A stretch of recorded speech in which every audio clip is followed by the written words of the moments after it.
Ligue des Champions. Énorme avantage pour le FC Barcelone à moins quelques heures du choc face à l'Inter. Le défenseur français de l'Inter Milan Benjamin Pavard est forfait pour la demi-finale aller de Ligue des Champions à Barcelone mercredi. L'Inter Milan ne sera pas équipé de tous ses cadres défensifs pour la demi-finale aller de Ligue des Champions à Barcelone mercredi soir. Selon la presse italienne, Benjamin Pavard, l'ex-joueur de Lille et du Bayern Munich, a subi une entorse de la cheville lors du dernier match de Série A contre l'AS Rome ce week-end. Il pourrait également manquer la manche retour à domicile dans une semaine. Un coup dur pour le club italien. Cette saison, l'international français, 55 sélections, 5 buts, a disputé 35 matchs toutes compétitions confondues dans l'arrière-garde milanaise. Précieux derrière, il s'est également montré décisif devant le but en marquant lors du quart de finale retour contre le Bayern. Une telle absence aura certainement des conséquences quand on sait à quel point les jeunes joueurs du FC Barcelone savent mettre la pression sur les adversaires.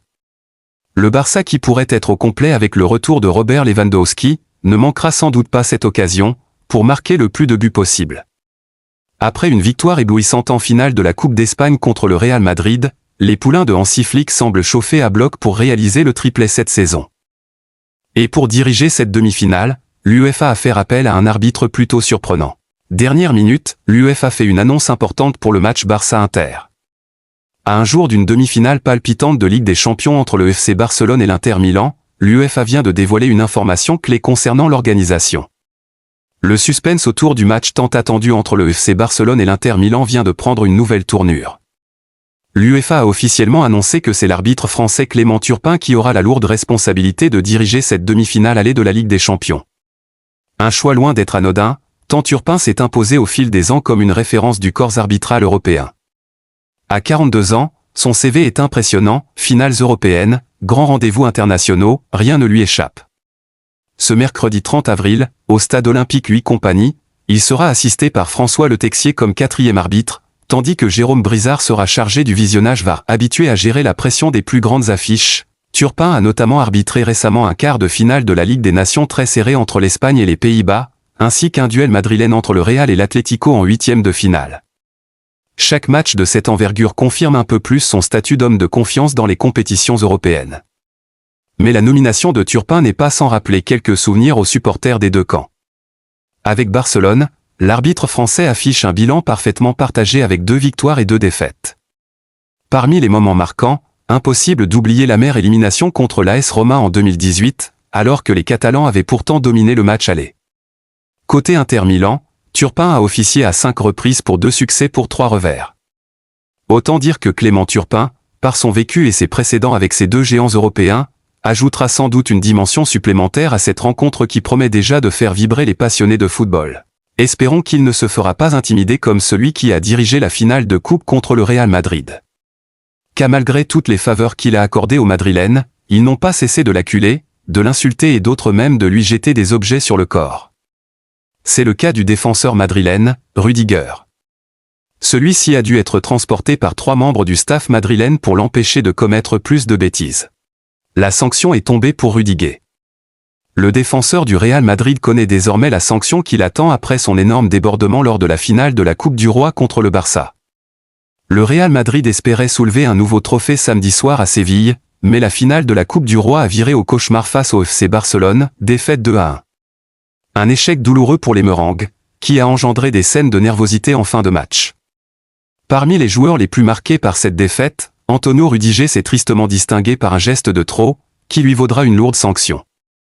Selon les informations relayées par Sky 90 et confirmées par plusieurs médias espagnols, le défenseur allemand risque une suspension à 2 chiffres après son comportement jugé inacceptable. Hors de lui après le coup de sifflet final, Rudiger aurait tenté de jeter de la glace sur l'arbitre, avant d'être maîtrisé par ses coéquipiers. Une attitude jugée folle et irrespectueuse par son compatriote Lothar Matthäus, qui appelle à une sanction exemplaire pour l'ancien joueur de Chelsea. D'après Matthäus, Antonio Rudiger, déjà sous le coup d'une probation, devrait s'estimer heureux s'il écope d'une suspension de seulement 4 semaines. Mais en réalité, l'instance disciplinaire de la Liga s'oriente vers une interdiction de jouer beaucoup plus lourde, estimée à au moins 10 matchs. Un véritable coup dur pour le Real Madrid, déjà fragilisé par une fin de saison compliquée. Au-delà de son club, c'est aussi la sélection allemande qui commence à s'inquiéter. Certains observateurs en Allemagne, relayés par Goal, demande purement et simplement l'exclusion de Rudiger de la Mannschaft, estimant qu'un tel comportement ternit l'image de l'équipe nationale à l'approche de l'Euro 2028. Le défenseur est donc dans la tourmente, à la fois au niveau domestique et international. Pendant ce temps, le Real Madrid doit rapidement se reconcentrer car il affrontera le Celta Vigo avant un nouveau classico décisif contre le Barça le 11 mai prochain. Mais sans doute sans Antonio Rudiger, dont l'absence s'annonce lourde de conséquences pour les ambitions merengues. Laporta fait des révélations sur le comportement du Real Madrid. Ce qui s'est passé avant la finale était une stratégie de plus du Real. Dans une interview accordée à RAC1, le président du FC Barcelone s'est exprimé sur le bon moment de son équipe après la victoire en Coupe du Roi contre le Real Madrid. La grande saison du Barça avec Hansi Flick aux commandes dépasse toutes les attentes de Joan Laporta, comme il l'a lui-même reconnu, la réalité dépasse les attentes. Elles étaient bonnes et pleines d'espoir, mais elles sont meilleures grâce à ses joueurs, à Flick, au staff. Il est également très important pour le club d'atteindre une nouvelle fois la finale de la Ligue des Champions féminine. C'est agréable d'être dans cette situation, mais elle a dépassé toutes nos attentes. Sur la finale remportée face au Real, et toute l'agitation qui a précédé le match avec l'arbitrage, Laporta déclare « Florentino m'a félicité après la finale de la Copa del Rey, nous avons une relation de respect mutuel. Nous avons parlé avant et après le match.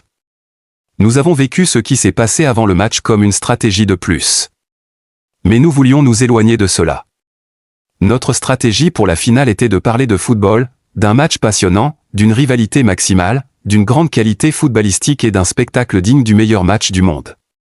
Nous l'avons abordé de cette manière, nous avons fait ce que nous avions à faire et nous ne sommes pas allés sur un terrain qui ne nous intéressait pas. Nous nous sommes concentrés sur ce que nous devions faire. Aujourd'hui, nous avons l'ambition saine de gagner des titres, et tout le reste fait partie d'un cirque qui est parfois utilisé. Nous essayons de nous tenir à l'écart de tout ce bruit, ajoute-t-il. Interrogé sur l'avenir du prodige Lamine Yamal, il répond « Il s'agit d'une décision de la commission sportive d'un point de vue technique, et il y a une partie qui touche à l'économie du club qui est décidée par le conseil d'administration et le président.